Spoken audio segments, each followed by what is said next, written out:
here. We are Alessandro, Marco.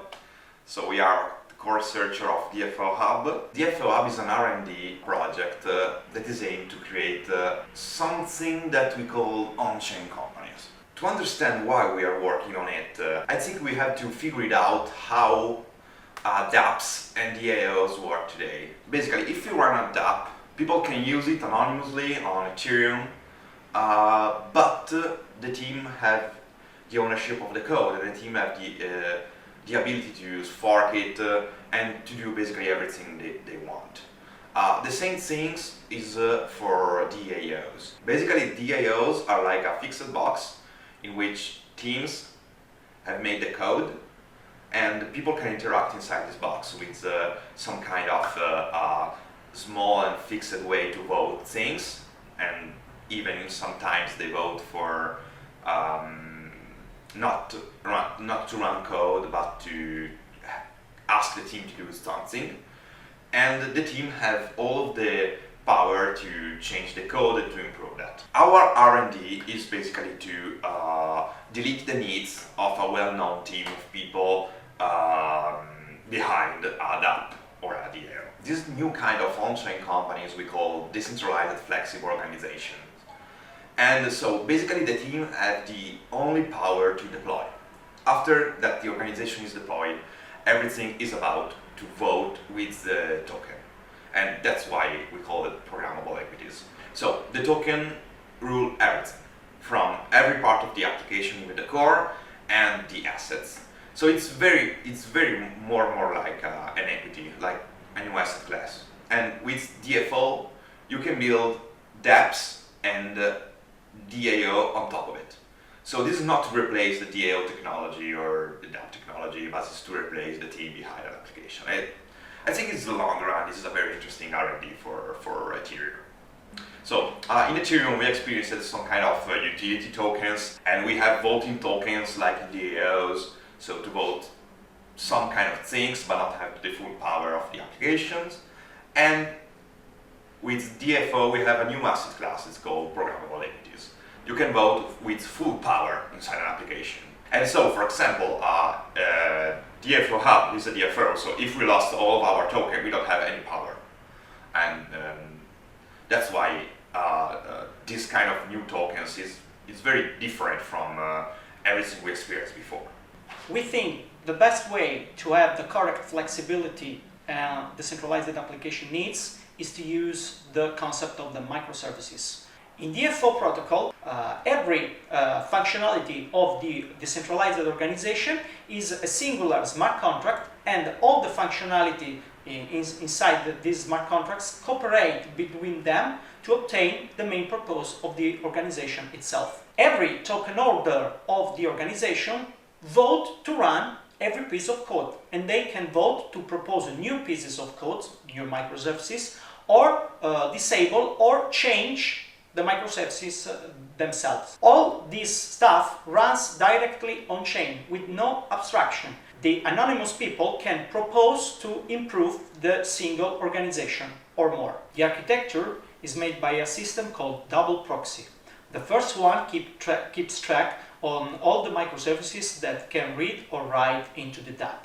The second one makes more easy to reach the first one proxy in an ultra-dynamic approach. Every part of the system is totally upgradable by voting, so the token holders can vote anything, and they are the only rulers in all the dApp, even in the core changes. There are two types of functionalities: persistent, which are linked to the dApp and they can be used in the time, or one time, that can be used just one time, of course, by voting, and then stops their execution. Governance rules are microservices too, and they can be voted, changed, and upgraded in time.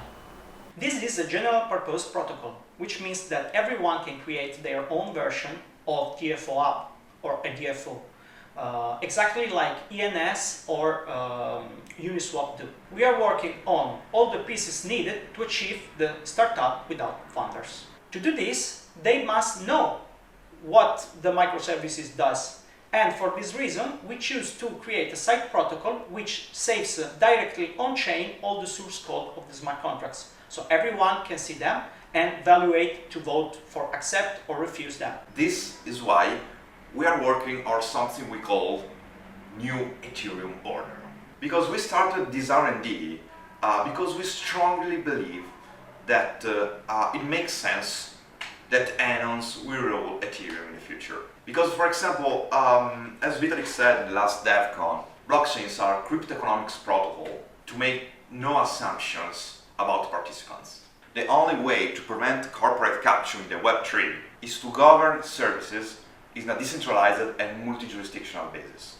And anonymity is the most important thing to achieve that. So at the current state of DFOhub, you can already start with a lot of features to build companies ruled by Anons, like for example, proposal and voting systems with on-chain code, like IDOs with fixed inflation and liquidity staking rewards. So the next things we are working on is to build a decentralized Github, a decentralized managing for tasks and for rewards about tasks, and at the same time for IBOs, so initial boosting offerings, so you can invest in a project by investing directly to boost their tasks reward. The governance abstraction, that is basically the idea that that DFOs can have different tokens and different way to govern themselves, and at the same time they can create sub-DAOs with a small possible governance, fixed governance obviously, and an automatic generation for dApps frontend. And I think that there is some cool R&D there in our community. So this is basically what we're working on. And we worked for the long run, and we started to go in mainnet 6 months ago. And we achieved a lot of R&D for this time, I think. And so in September/October, we will release all of the documentation needed to start working on together with improvement proposal and this kind of stuff. And I don't know, you can reach everything in DFOhub.com and in our Discord. And so, hope to see you there. I think this R&D is very, very important for the long run on the Ethereum and to achieve what really Ethereum can do, because it can do more that we are experiencing today. Not just replace old companies to trust new companies, but to achieve a new internet without need companies or things behind, or trust basically. Thank you. Thank you. In memory of Mario Tordini, the best 4chan memes ever.